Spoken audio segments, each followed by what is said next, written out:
Hello, welcome back to my channel. Today I'm going to be looking at this view. I was out plein air sketching the other day and I did a little sketch of it, and I thought it would be a very interesting painting to follow up on. And the reason why is that there's so many greens, and we've got a very busy area and a very calm area, so that was interesting as well. So what I was going to do was, I have some tube greens. When I did my plein air, I did it all with mixed greens in my plein air palette, but today I want to try using tube greens.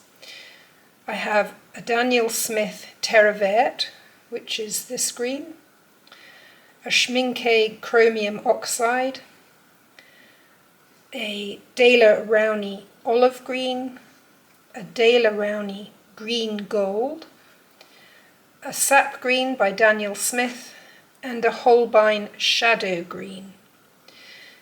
And I was going to try and utilize some or all of these greens within this painting. So let's get to it. So I've drawn out the scene. I was going to leave the tree in as a framing device, but when I was doing the plein air, I did put it in as a framing device, but I think it could overcomplicate what we're doing today. So I've taken it out and I've just continued the hill on, and we'll just have more water, which is nice because this empty space is balancing this busy area here.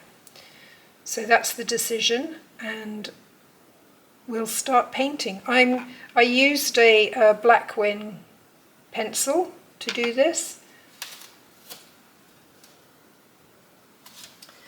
and I'm going to use a reservoir brush, a Da Vinci. This is a new one, as my other one was getting a little bit ratty, but anyway. So here we go. This is the little palette I'm going to use today. I've got the greens in it laid out, and I've got a cerulean blue, cobalt blue, a transparent yellow, a burnt sienna, and this is a Van Dyke brown, and I've got a burnt umber in there as well, and that's a Quin rose. So I might be using some or all of these colours. And on the side I've got a blue violet, which will contrast really well. It's complementary to green. So I may be mixing a little bit of blue violet in, but we'll see as we go along.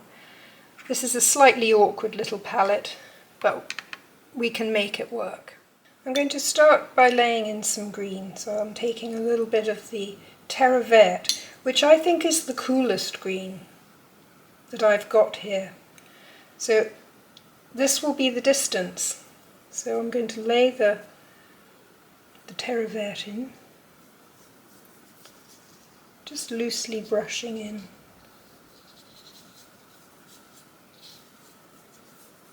Because this is about values as well, and it's slightly cooler in the distance.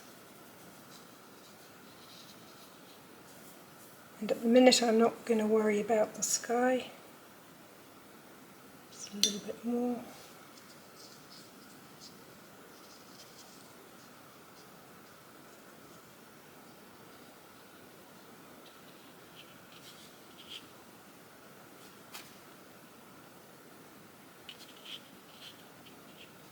Just lift a little bit of colour out so that it's not all uniform blob.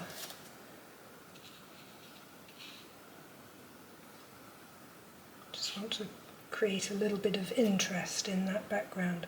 So now we're going to move forward, and in the photograph there were some trees here that had a slightly yellowy, darker greenness to them.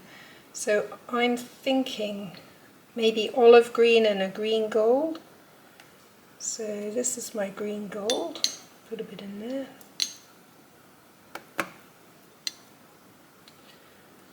And a bit of olive green. It's quite strong, the olive green. Both of them are quite strong actually. So I'm just going to go in gently. Just having a look. That's my house. So I've got some trees here. Oops.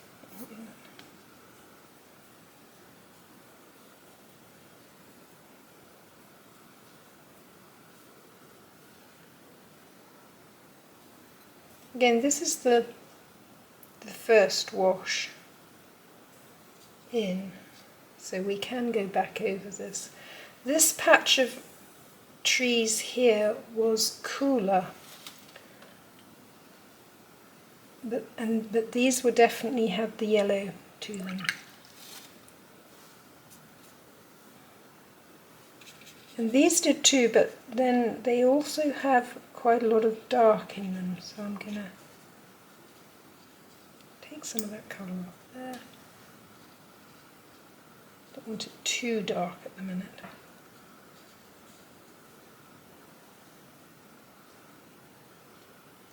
I'm going to use a bit of sap green for some of these trees here. That actually was very light, so that was like a garden lawn.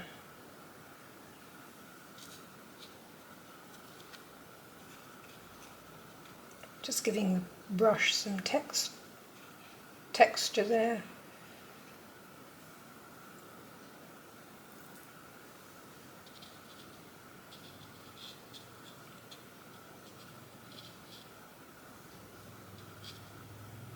This is around the house. There's a house there as well.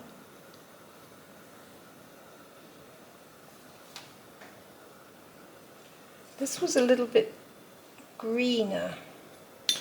Well, that's all green, isn't it? That's sort of a redundant phrase at this stage. So I'm using sap green again. And a little bit of olive. Olive is quite opaque, so I don't think I quite want too much opaque at the minute. There was a house here, and these in front of it was a little bit yellow, so we go back to the green gold.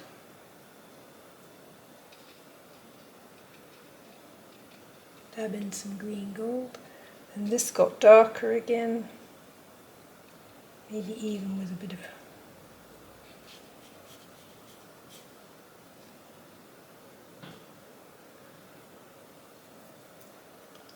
this was another lawn, so we put the lawn colour in.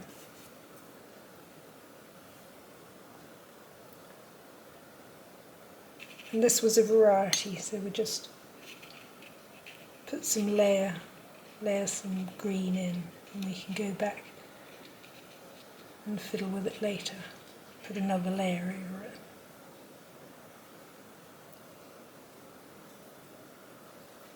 I'm going to get a bit of transparent yellow. I think transparent yellow must be in the green gold because it's very similar. I haven't looked on the tube, but I think that there is. But there were some larger trees that had a little bit of yellow to them, so I'm going to dab some of that in.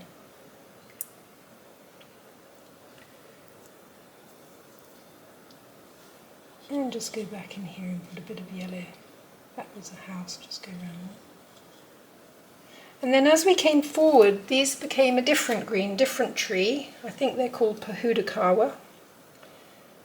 That's a special New Zealand tree that comes, the flowers come out at Christmas, so we're about to have our Christmas tree event. And it's a little bit of oxide, I think. It's a cooler green. Maybe a little bit of terre verte in it. The terre verte seems to have a sort of a little bluish hint in it, so I'm going to use a bit of terre verte and put in these Pahudakawa tree.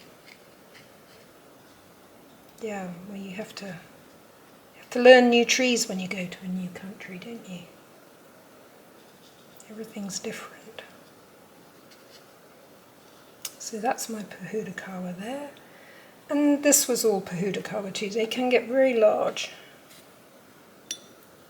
So a little bit more terre verte.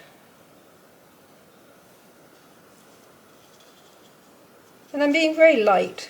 I'm not sort of daubing it in too heavily at the minute. Keeping the white paper showing through, which keeps the eye interested and denotes that there's light. There's always light in a landscape bouncing around.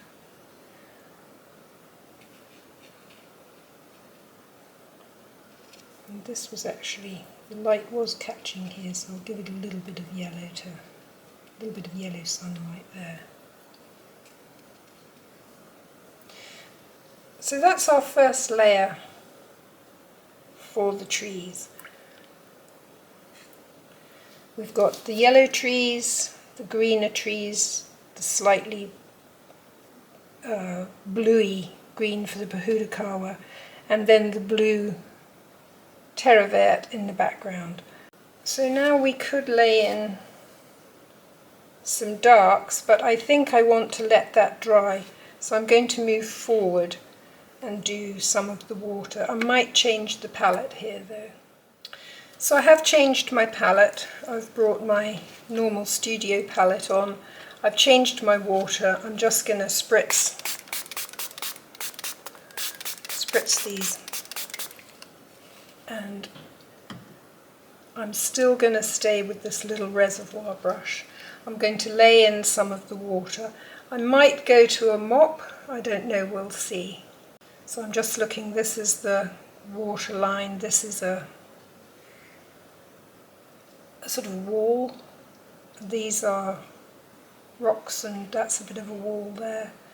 We've got some rocks here, and then we've got beach. This is all water, so we've got beach and a few stones. So I'm going to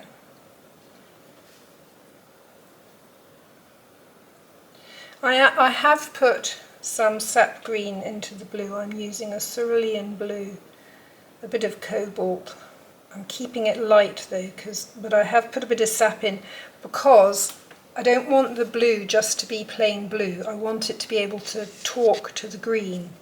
If we just go, oh, this is green and this is blue, there's no harmony. So we'll see. This is the bottom of the wall, so I'm just going to... This might be too bright.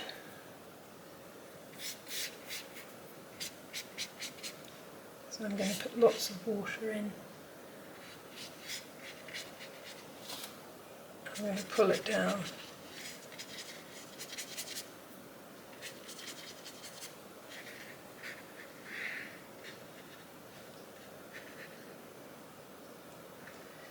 This is running behind there a little bit. And I am going to run it across into here because this was actually a darker, shadowy bit of water. So if I put some of this in now, we can come back to it. And then I'm just going to lift with a tissue some of the paint because the light was shining off the surface. So that has created a little bit of texture, but it's also lifted. So we've got a bit of a stain there now, which is really what I wanted. Might use this technique in the sky as well. We'll go to the sky a bit later. Now I'm going to fill in some of the beach. So I'm using, I think I'll use a raw sienna with a bit of burnt sienna, a bit of Van Dyke. And I'm going to use an opaque, a little bit of opaque.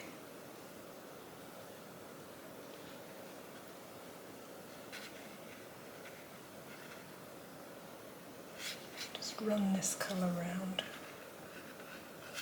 Again, I don't want to just block it in.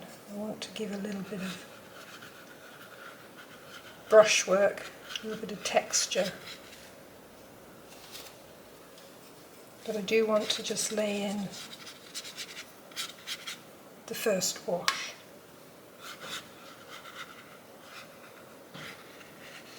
And we can run that first wash into those stones because they're going to be that colour. And we can make up a little bit extra for these stones too.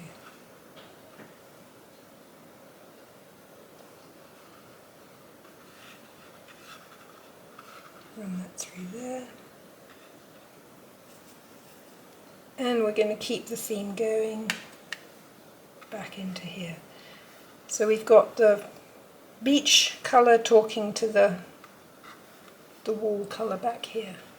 So again, that's a sort of a harmony we can run through the painting. We could also put a bit of lavender into that beach colour.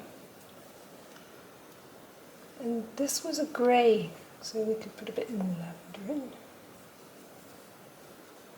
For the roof of this house. This house had a red roof, so we don't need to worry about that. But we could also use some of that grey. I've sort of jumped into the house a bit, just for the windows, and then that was very dark, so we can lay in a bit of colour there. And now, just want to put a little bit more. I'm going to put a little bit of dark in here as well for this house. And I might put his roof in. It's a sort of a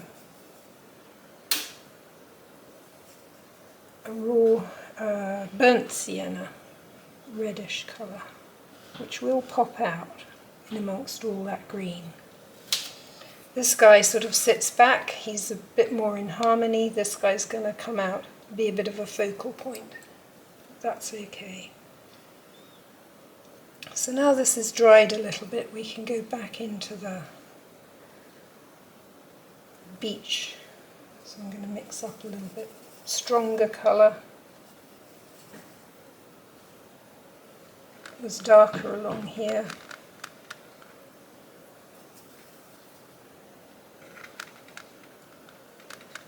Bit of texture, bit of leading the eye along the beach there.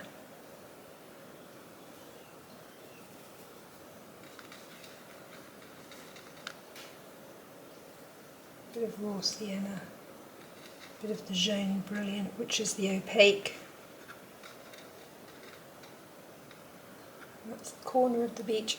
Then this bit was a bit lighter in here, had water on it, so it had a bit of a shimmer. So I'm just going to dry brush for texture across this bit of beach. And then go into the rock forms, which were a sandier colour. So I'm going to, and I did put a little bit of lavender into that. And these are also a sandier colour, bit of lavender into that.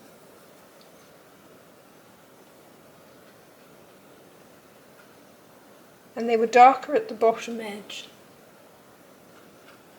and then darker under there, so we can come back and put that in a bit. So this was lighter, and that bit was darker.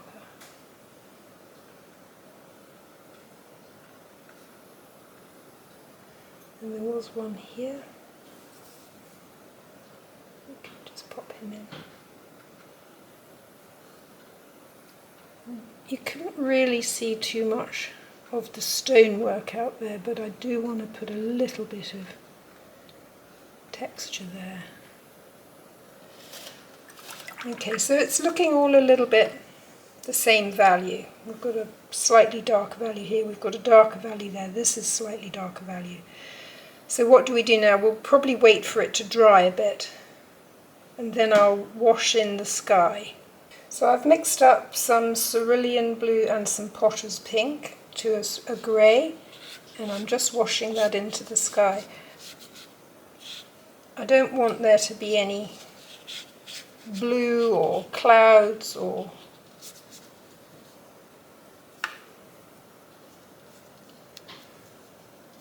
anything too much going on. It was just a bit of a grey sky. And you can bring a bit of that grey down across here, just to marry the sky and the distant hill together.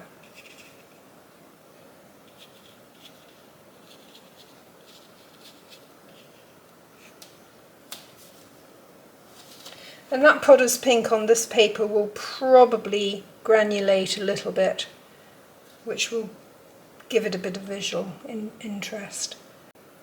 So now I'm thinking I need to go back in with some darks, maybe the Holbein shadow green. The olive green is pretty dark as well, but I'm leaning towards the shadow green. And I might mix some ultramarine blue in with that. So I'll go back to this palette. This was shadow green.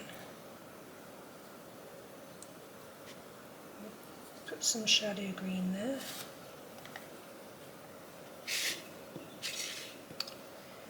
And I'm going to put some ultramarine blue into it to make it a bit cool. With the yellow sunlight, you tend to get cooler shadows. If you've got warm sun, you've got cooler shadows. So now I can go in there with some, and I start drawing with my brush.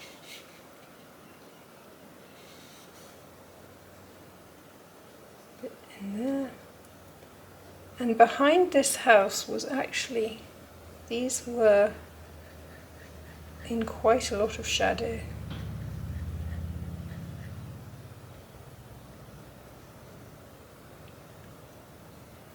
Particularly along the roof line.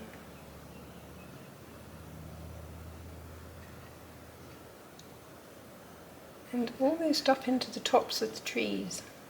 So, and then this was quite dark in here too, but I don't want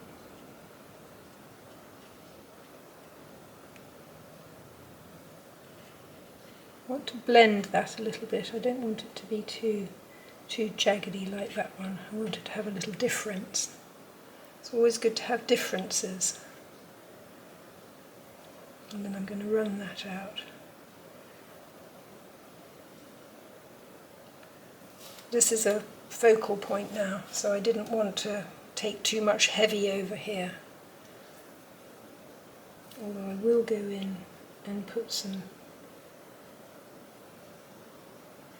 of the shadow. This is a sort of a round roofed house. It's a very interesting shape. I like that house. Okay, so some more shadow green. And I'm going to put a tiny bit of purple into the shadow green. It's complement. Purple is the complement, which will sort of blacken it off a little bit, grey it off a bit. And come in here.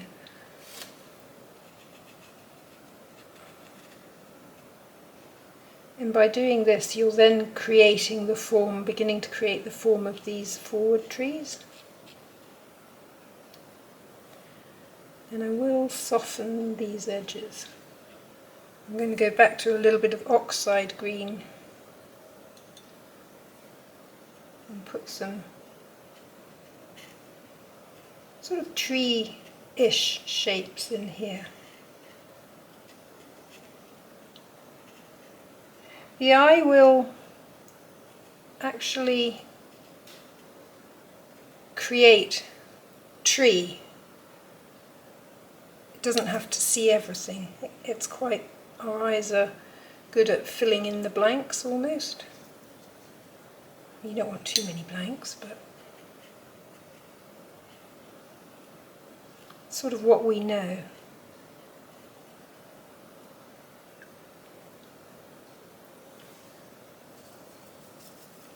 coming down. This is the roof of that building. I'm going to soften this off and it's not quite so jumpy aroundy. But I do want to run a bit of that. But I'm liking the way this is drying out. It's the shadow green. I do like that. I think I want to get rid of that hard edge though. I'll leave that one. That's a bit of eye candy. So these were not the shadow in these. The colour was actually warmer and redder. So I'm going to put some burnt sienna into this, which was gold green. So that, and they were sort of more roundy forms.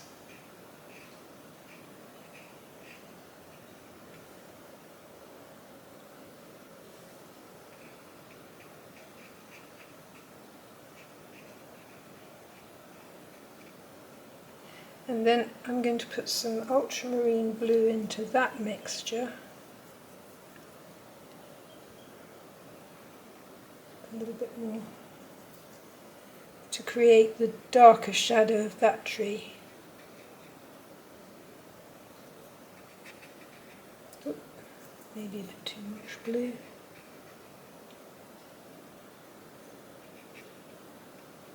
And I'm going to just run that around there. It's darker there.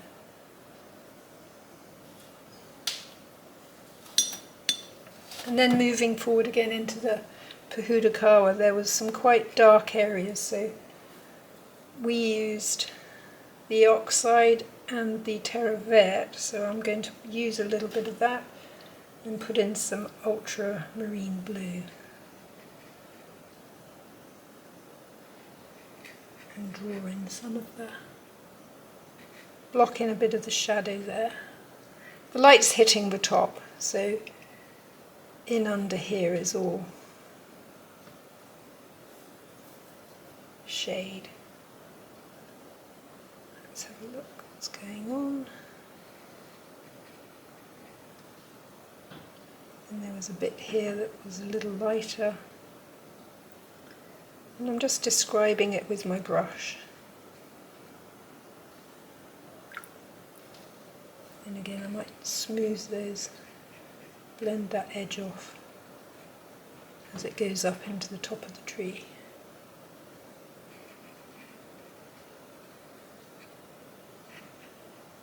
So we've got soft edges and harder edges, so that's the difference, which is kind of interesting. We don't want that round hole there.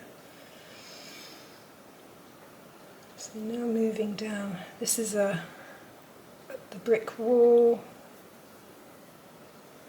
And there was a bit of shadow going here, so I'm going to bring that bit of shadow down here into these.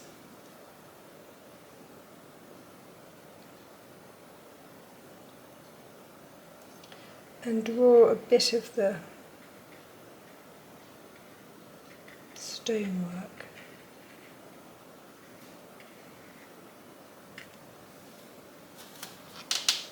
And again on the left here we have some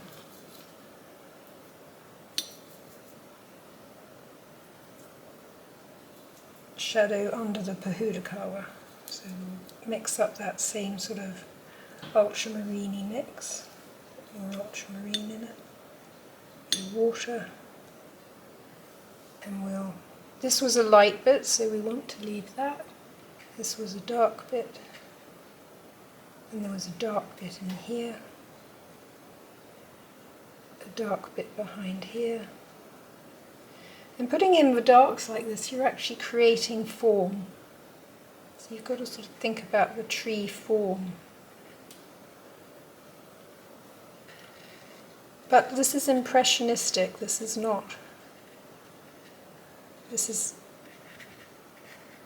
not detailed realism. Okay, moving forward into the water. bit of sap green. We've got all these trees hanging over this water, so there's going to be reflection of that greeny colour, and I'm putting I want the greeny colour with a bit of burnt sienna, I'm thinking. Sorry, I was just having I think burnt sienna. Not too, still with the green. Maybe I'll put a bit of the cerulean back in. That's kind of cold. That's a bit dark and cold, but we could just do that's the darkest part of this. And then there's a darker part here, and a darker part here. And then what I'm going to do is I'm going to clean my brush, and I'm going to run some clean water along. See if I can encourage that to bleed down a bit. And I am going to go in with a little bit of olive, just a tiny, put it on my brush and wipe it off sort of olive.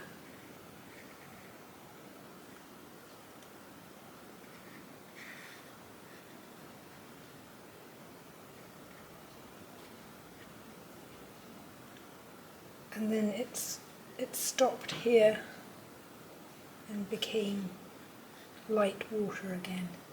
And it's light back there, and there was a little bit of darkness just at the base of this wall.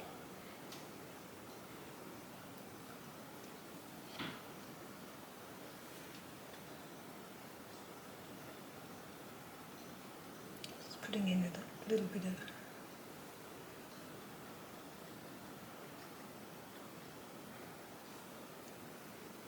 lift them out.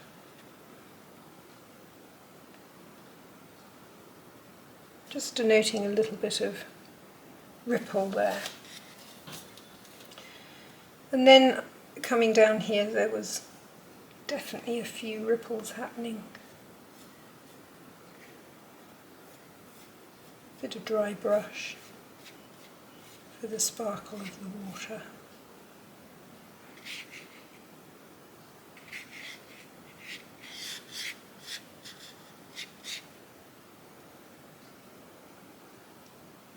A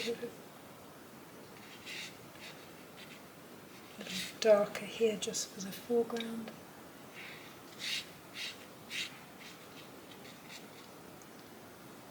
And I'm going to use a little bit of this because this was a little wet.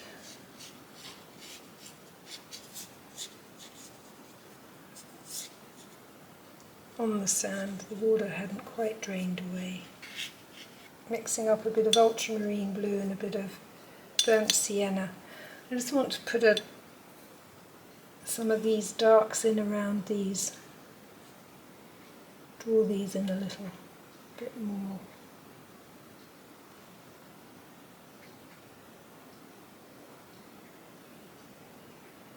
The shadow where the rocks were.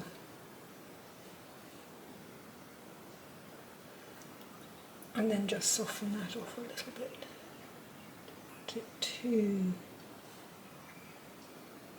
in your face. And then use that same mixture under here, which was dark as well. Just a little bit more ultramarine, a little bit more burnt sienna. That was very dark in there.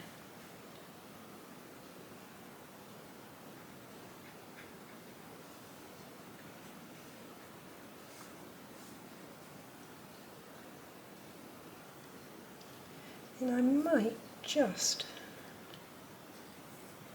I might just put a little bit of, tiny bit of dark in there as well. Not too much. A bit around here.